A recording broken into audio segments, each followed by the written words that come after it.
Hello everyone, I am Indu Sangwan and welcome back to light your dreams. तो friends, चलिए हम start करते हैं अपना ईवीएस का टॉपिक सस्टेनेबल डेवलपमेंट। इसका हम फर्स्ट टॉपिक कर चुके हैं, basic of ecology and ecosystem. वो आप इससे पहले वाली वीडियो में जाकर देख सकते हैं। तो ये फ्रेंड्स हमारा टॉपिक रहेगा सस्टेनेबल डेवलपमेंट, सतत विकास। तो ये क्या होता है, सबसे पहले हमें इसे समझना होगा। सतत, सस्टेन, सस्टेन का क्या अर्थ होता है? सस्टेन मीन्स कॉन्टिन्यू, निरंतर, निरंतर विकास।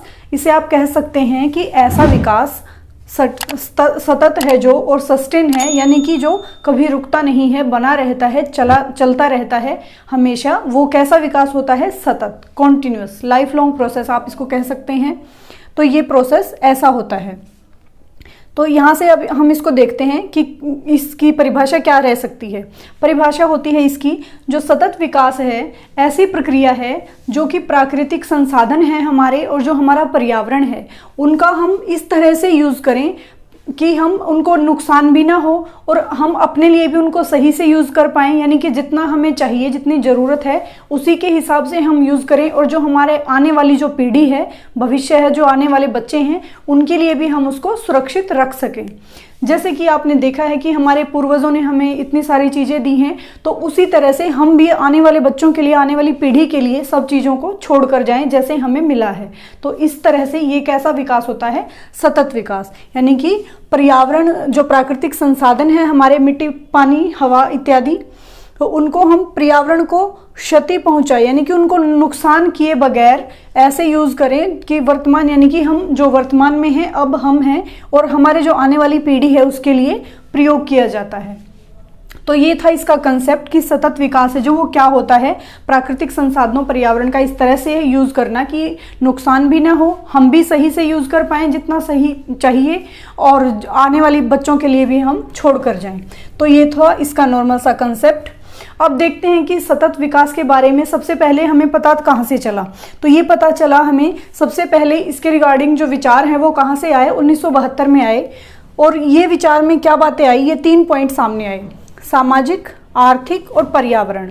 ये इसकी प्रारंभिक अवधारणा। यदि आपसे यहाँ से क्वेश्चन किया जा सकता है कि सस्टेनेबल डेवलपमेंट है जो, वो उसके बारे में सबसे पहले कहाँ जिक्र हुआ, उसके बारे में प्रारंभिक अवधारणा कहाँ से पैदा हुई, तो वो हुई थी 1972 में। उसके थ्रू सामाजिक, आर्थिक और पर्यावरण, ये 3 बातें उजागर हुई। तो इन 3 बातों का आपस में कैसे कोरिलेट एक दूसरे को करते हैं, ये संबंध है जो यहाँ पर था। इसके बाद इतना होने पर यहाँ पर ये रुक गया। तो ये यहाँ से ये पॉइंट याद रखना है आपको। 1972 में प्रारंभिक, एक शब्द याद रखना, प्रारंभिक पूछें तो 1972 करना है आपको। फिर नेक्स्ट है कि आधुनिक। अब ये शब्द ध्यान रखें, आधुनिक अवधारणा कब प्राप्त हुई थी? 1987 में। फ्रेंड्स क्या हुआ था? 1987 में नॉर्वे के प्रधानमंत्री थे ब्रुटलैंड, उन्होंने एक कमीशन के थ्रू एक रिपोर्ट जारी की थी कि जिसमें उन्होंने क्या बताया था, जो ये परिभाषा थी इस कमीशन के थ्रू ही हमें प्राप्त हुई थी, ब्रुटलैंड रिपोर्ट में ही। यहाँ लिख लें बेशक से, नॉर्वे के पीएम थे ब्रुटलैंड, उन्होंने एक कमीशन के थ्रू, पर्यावरण पर एक कमीशन था, उसके थ्रू हमें ये बताया था कि पर्यावरण की जो ये परिभाषा है इसकी, सतत विकास की, वो ऐसे ऐसे है कि हम अपने प्राकृतिक संसाधनों का और पर्यावरण का इस तरह से यूज़ करें कि हम उसको आने वाली पीढ़ी के लिए भी सुरक्षित रख पाएँ, उसको नुकसान ना पहुँचाए। नुकसान कैसे नहीं पहुँचा सकते हम? देखिए कि इस एग्जाम्पल से समझते हैं। जैसे हम पानी को ही ले लेते हैं, पानी का एग्जाम्पल कि कई बार आप देखते हैं कि नल ऐसे चला देते हैं और खुला ही चलता रहता है, कोई नहीं देखता कि कोई बात नहीं, अपने आप बंद हो जाएगा। तो ये छोटी छोटी जो बातें हम इससे क्या करते हैं, पर्यावरण का, इन्वायरमेंट का बहुत सारा नुकसान करते हैं, पानी को वेस्ट करते हैं, जो कि आने वाली पीढ़ी के लिए बहुत खतरनाक है। तो यहाँ पर था ये कि ब्रुटलैंड जो रिपोर्ट है उसमें यहाँ की अवधारणा प्राप्त हुई, और जो ये है, ये परिभाषा हमें इसी से, ब्रुटलैंड कमीशन की जो रिपोर्ट थी यहीं से हमें प्राप्त हुई थी। नेक्स्ट आता है एसडी के आधार। एसडी से अभिप्राय है सस्टेनेबल डेवलपमेंट। सतत विकास के जो आधार हैं वो क्या रहेंगे? सतत विकास के आधार जो ये 3 बातें 1972 में थी, सामाजिक, आर्थिक और पर्यावरण, ये तीनों बातें चलकर आगे क्या बन गई? इसके आधार बन गई। तो इनको आप यहाँ लिखें। सामाजिक, 3 तरह के इसके आधार हैं, आपसे पूछ सकते हैं। तो 3 कैसे कैसे हैं? सामाजिक, आर्थिक और पर्यावरण। तो ये क्वेश्चन भी आपसे किया जा सकता है कि सस्टेनेबल डेवलपमेंट के आधार की संख्या कितनी है। संख्या भी पूछें, 2 है, 3 है, 5 है, 7 है, कितनी है? तो 3 है, सामाजिक, आर्थिक, पर्यावरण। और किस तरह से पूछ सकते हैं? सामाजिक, आर्थिक, सांस्कृतिक, पर्यावरण, इन 4 में से कौन से इसके आधार में नहीं है, यानी कि इन 4 में से कौन सा इसका आधार नहीं हो सकता। नहीं करके भी बहुत बार पूछते हैं ना क्वेश्चन, तो ऐसे पूछ सकते हैं। तो कौन सा नहीं है? तो सांस्कृतिक उसमें से हो जाएगा। तो यहाँ से इस टाइप के आपसे क्वेश्चन किए जा सकते हैं। नेक्स्ट है ऑब्जेक्टिव्स ऑफ सस्टेनेबल डेवलपमेंट, यानी कि उद्देश्य है जो इसके क्या रहेंगे, सस्टेनेबल डेवलपमेंट के उद्देश्य। ये इसके उद्देश्य हैं। तो उद्देश्य में क्या आएगा? मूलभूत आवश्यकताओं की पूर्ति हो। मूलभूत आवश्यकताएं आपको पता ही है कि रोटी कपड़ा मकान की जो सबकी ज़रूरतें हैं मूलभूत, वो होनी ही चाहिए। ये एक इसका उद्देश्य रखा गया कि सभी की आवश्यकताओं की पूर्ति की जाए। सबको पहनने के लिए वस्त्र, तन ढकने के लिए सभी को वस्त्र मिले, खाने के लिए 2 टाइम का खाना भोजन सबको मिले, और क्या मिले? पानी, यानी कि पीने के लिए पानी सभी को प्राप्त हो। एक ये था इसका ऑब्जेक्टिव। नेक्स्ट है आर्थिक वृद्धि करके जीवन का स्तर ऊंचा उठाया जाए। आर्थिक वृद्धि करके यानी कि सभी को रोजगार के समान अवसर दिए जाएं और गरीबी को समाप्त किया जाए, सभी की आर्थिक वृद्धि समान रूप से की जाए और जीवन स्तर जो सभी का है ऊंचा उठाया जाए। फिर नेक्स्ट है पर्यावरण स्वच्छता में योगदान दिया जाए। पर्यावरण स्वच्छता में आप कैसे योगदान दे सकते हैं, यानी कि कूड़ा करकट इत्यादि जो है इस तरह के हम कई बार देखते हैं कि हम भी कई बार ऐसा करते हैं कि कुछ भी हम छिलते खाते हैं तो छिलकों को ऐसे ही फेंक देते हैं। तो इस तरह से हम क्या करते हैं? पर्यावरण को प्रदूषित करते हैं। तो स्वच्छता में अपना योगदान दें, जो डस्टबिन रखे होते हैं उनमें ही डालें। तो इस तरह से की जो बातें हैं वो यहाँ आ जाएंगी कि पर्यावरण स्वच्छता में योगदान दें, पेड़ों को अधिक से अधिक लगाएं, पानी को बचाएं, इस तरह की बातें सारी। फिर है संसाधनों का सीमित मात्रा में यूज। अब ये कैसे कर सकते हैं कि जितने संसाधनों की हमें ज़रूरत है उस ज़रूरत के हिसाब से ही हम उनको यूज़ करें, ताकि उन संसाधनों का कुछ हिस्सा बच पाए और हम जो आने वाली हमारी पीढ़ी है वो भी उनको अच्छे से यूज़ कर पाए। तो ये इसके थे ऑब्जेक्टिव। ऑब्जेक्टिव भी आपसे पूछे जा सकते हैं। इनमें से कोई और दे के आपसे पूछ सकते हैं कि इनमें से कौन सा है या कौन सा नहीं है। तो ये सारे आप ऐसे ध्यान रखें। नेक्स्ट आते हैं सस्टेनेबल डेवलपमेंट के गोल, कि गोल क्या क्या हैं, क्या क्या लक्ष्य निर्धारित किए गए थे। फ्रेंड्स, जो सस्टेनेबल डेवलपमेंट के गोल हैं वो कब निर्धारित किए गए थे? संयुक्त राष्ट्र जो सम्मेलन है वो हुआ था 2015 में।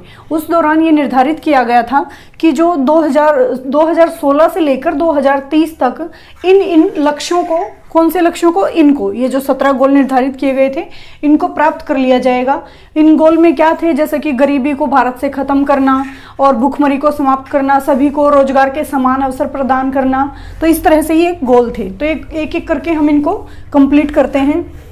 और यहाँ से एक बार पहले आप ये लिख लीजिएगा, संयुक्त राष्ट्र सम्मेलन में ये गोल निर्धारित किए गए थे।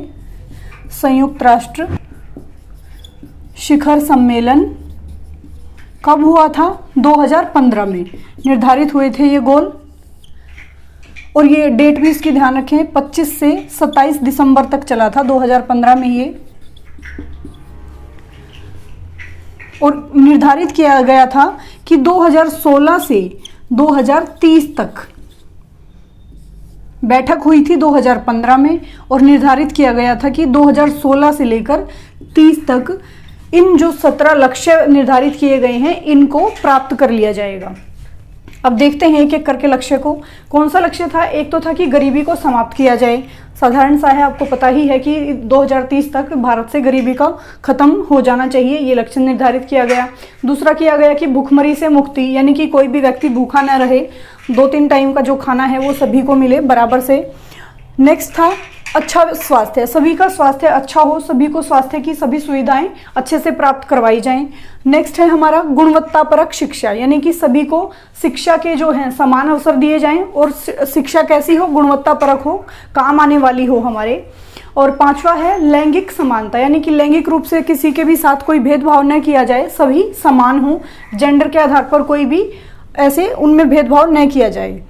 नेक्स्ट है जल और स्वच्छता, यानी कि जो पीने का पानी है वो सभी के लिए स्वच्छ और सही मात्रा में सभी तक पहुंच पाए। ये लक्ष्य निर्धारित किया गया है एक, कि स्वच्छ पीने का जल सभी तक आराम से पहुंच पाए। किफ़ायती और स्वच्छ ऊर्जा, यानी कि जो पानी बिजली है, ऊर्जा की व्यवस्था सभी तक पहुँचे, हर गांव में, हर शहर में सभी बिजली का लाभ उठा पाएँ। नेक्स्ट है उत्कृष्ट कार्य या आर्थिक विकास, भी आप इसको कह सकते हैं आर्थिक विकास, यानी कि सभी का आर्थिक विकास इस तरीके से हो कि कोई भी उसमें पीछे न रहे, सभी को बराबर अवसर मिले। फिर उद्योग और नवाचार का विकास, ऐसे ही यानी कि जो MSME उद्योग हैं उनका भी अच्छे से विकास हो, नवाचार के अवसर सभी को दिए जाएं, असमानताओं में कमी की जाए, यानी कि समान रूप से सभी को देखा जाए, शहरी और सामुदायिक विकास हो, सभी गांवों का, सभी शहरों का, सभी समुदायों का, सभी समाज का, सारे समाज का विकास हो, और जिम्मेदारी से उत्पाद, यानी कि सभी अपनी जिम्मेदारी समझकर प्रोड्यूस करें, प्रोडक्ट बनाएं। इस तरह से ये प्रोडक्ट बनाना किसी भी फील्ड से रिलेटेड हो सकता है। जलवायु कार्यवाही, यानी कि जो हमारा क्लाइमेट है उसको हम अपनी कार्रवाई इस तरह से करें कि अपना समझ के कि हमें ये चीज़ें सारी अपने लिए भी यूज़ करनी है और आने वाली पीढ़ी के लिए भी, उनके लिए भी हमें इनको बचाना है, सुरक्षित रखना है। नेक्स्ट है जलीय जीवों की सुरक्षा। जलीय जीवों में आप डॉल्फिन को ले सकते हैं कि डॉल्फिन की सुरक्षा के लिए एक ये निर्धारित किया गया कि इस गोल को 2030 तक प्राप्त कर लिया जाएगा। नेक्स्ट आता है थलीय जीवों की सुरक्षा, यानी कि जो थलीय मतलब जो जमीन पर रहते हैं उन सभी जीवों की सुरक्षा। फिर है शांति और न्याय, यानी कि सभी जगह जो शांति की व्यवस्था है उसको स्थापित किया जाए, आपस में लड़ाई झगड़े भेदभाव सब खत्म किए जाएं, सभी के साथ न्याय हो। और 17वां लक्ष्य था कि जो ये ऊपर वाले सारे जो 16 लक्ष्य हैं उनके लिए सभी जिम्मेदारी समझें अपनी और सभी सहयोग करें, एक दूसरे का एक साथ मिलकर काम करें। तो ये थे हमारे 17 गोल जो कि सतत विकास में संयुक्त राष्ट्र सम्मेलन है जो इसके 2015 में ये निर्धारित किए गए थे कि इस दौरान इनको 2030 तक अचीव कर लिया जाएगा। अब इसमें नेक्स्ट आता है हमारा नीड ऑफ सस्टेनेबल डेवलपमेंट। जो सतत विकास है उसकी हमें आवश्यकता क्यों हुई, सतत विकास की आवश्यकता ये क्यों हुई? आर्थिक और सामाजिक विकास करने के लिए, यानी कि समाज में आर्थिक रूप से किसी चीज़ की कमी ना हो, समाज का आर्थिक विकास हो और सामाजिक विकास हो। दूसरा है प्रदूषण में कमी करने के लिए। प्रदूषण में कमी हम कैसे कर सकते हैं? पेड़ पौधे लगाकर, यानी कि हम ज़्यादा से ज़्यादा मात्रा में पेड़ पौधे लगाएं और प्रदूषण है जो उसको फैलने से कम करें, रोकें। और नेक्स्ट है प्रकृति की सुरक्षा। प्रकृति की सुरक्षा भी हम कैसे कर सकते हैं? पेड़ पौधों को लगाकर और पानी को बचाकर, यानी कि जो प्रकृति है हमें उसको भविष्य के लिए सुरक्षित रखना है, अपनी आने वाली जो पीढ़ी है उसके लिए भी सुरक्षित रखना है और खुद भी उसको उचित मात्रा में जितना हमें चाहिए उतना ही यूज करना है। नेक्स्ट है ग्लोबल वार्मिंग में कमी के लिए, यानी कि ग्लोबल वार्मिंग जो है वो क्या है कि दिन प्रतिदिन जो तापमान है वो बढ़ता जा रहा है पृथ्वी का, उसमें हम कमी कर पाएं, उसमें जितना हम हो सके अपना योगदान दें। इसके लिए इन बातों के लिए क्या नीड हुई, हमें सतत विकास की आवश्यकता पड़ी। नेक्स्ट पॉइंट आता है इसमें फिर जो गोल हैं वो बच्चों के लिए क्या गोल निर्धारित किए गए थे, बच्चों के लिए सस्टेनेबल डेवलपमेंट क्यों है ये निर्धारित किए गए। एक तो ये था कि 5 साल से जो कम एज के बच्चे हैं उनकी मृत्यु दर कम की जाए, ये गोल एक रखा गया। एक गोल रखा गया कि नवजात जो मृत्यु दर है वो कितनी हो कि 1000 बच्चों पर 12 से ज़्यादा की मृत्यु ना हो, ये गोल रखा गया। कितने? 12 प्रति 1000। 12 प्रति 1000 से मतलब है कि 1000 बच्चों पर, यानी कि 1000 बच्चों में से 12 से ज़्यादा की मृत्यु होनी नहीं चाहिए, एक ये गोल रखा गया। 5वां एक नेक्स्ट है 5 से कम जो मृत्यु दर कितनी हो, जो यानी कि 5 साल से जो कम एज के बच्चे हैं उनकी मृत्यु दर हो 25 में, यानी कि 1000 बच्चों पर 25 से ज़्यादा की मृत्यु ना हो। तो ये सारे थे हमारे बच्चों के लिए जो गोल निर्धारित किए गए। अब इसका एक नेक्स्ट पॉइंट आता है, एक ही रहता है कि सतत विकास को प्राप्त करने के लिए क्या आवश्यक कदम उठाए जाएं। तो कौन से जरूरी कदम हैं जो उठाए जाने चाहिए कि हम सतत विकास के जो 17 गोल हैं, लक्ष्य हैं, उनको हम प्राप्त कर सकें 2030 तक। उनमें सबसे पहला है ऑर्गेनिक फार्मिंग, यानी कि ऑर्गेनिक फार्मिंग, जैविक खेती को बढ़ावा दिया जाए। DAP, यूरिया इत्यादि जो खाद हैं उनका इस्तेमाल बहुत कम, ना के बराबर किया जाए, हो सके तो करें ही ना। और क्या करें उसकी जगह हम जैविक जो खेती है उसका यूज करें। जैविक खेती कैसे कर सकते हैं हम? उसमें क्या करें कि गोबर की खाद यूज करें, गोबर की खाद इस्तेमाल करें। और क्या करें, जो राख होती है उसको आप यूज़ कर सकते हैं। तो इस तरह से आप जैविक खेती को बढ़ावा दे सकते हैं, अपने तरीके से इसको हम यूज़ कर सकते हैं। नेक्स्ट पॉइंट आता है टेक्नोलॉजी। टेक्नोलॉजी से अभिप्राय यहाँ पर है कि जो साधन है कम से कम साधन हो और उत्पादन ज़्यादा से ज़्यादा हो सके, उसमें हम इस तरह से योगदान कर सकते हैं। कम साधन, उत्पादन ज़्यादा, और वो उत्पादन भी ज़्यादा कैसे हो कि नुकसान भी ना हो और हम जैविक तरीके से ही करें, पर तकनीक नहीं हो, साधन कम हो, उत्पादन ज़्यादा हो सके, क्योंकि ज़रूरत के हिसाब से जो आवश्यकता है वो दिन प्रतिदिन बढ़ती जा रही है। इस हिसाब से कम साधनों से हम ज़्यादा उत्पादन कर पाएँ। नेक्स्ट पॉइंट है इन्वायरमेंट फ्रेंडली एनर्जी यूज़, यानी कि इन्वायरमेंट फ्रेंडली, पर्यावरण जो मित्र हैं उस तरह से एनर्जी का यूज किया जाए। पर्यावरण मित्र आप किसको कह सकते हैं? पर्यावरण मित्र में आप एलपीजी गैस है जो, और सीएनजी है, इस तरह की जो गैसों का आप यूज़ कर सकते हैं। एलपीजी और सीएनजी क्यों कर सकते हैं? क्योंकि जो पेट्रोल और डीजल होता है, कोयला, पेट्रोल, डीजल इत्यादि, इनसे क्या होता है कि CO2 है जो कार्बन डाइऑक्साइड, वो ज़्यादा मात्रा में निकलती है और वो जो हमारा पॉल्यूशन वातावरण है उसको क्या करती है, पोल्यूट करती है, प्रदूषित कर देती है। तो वो क्या है, बहुत खतरनाक है। फिर वही सांस हम लेते हैं उसी के थ्रू और बीमारियां फैलती हैं। सांस अंदर जाती है, कैसी हवा अंदर जाती है, तो पोल्यूट होकर जाती है, इससे हमारा नुकसान होता है और बीमारियां फैलती हैं। तो इसलिए हमें कैसी गैसों का ज़्यादा यूज़ करें? एलपीजी, सीएनजी का, क्योंकि इनसे ये एनवायरनमेंट फ्रेंडली कही जाती हैं और प्रदूषण को ये नहीं फैलाती हैं।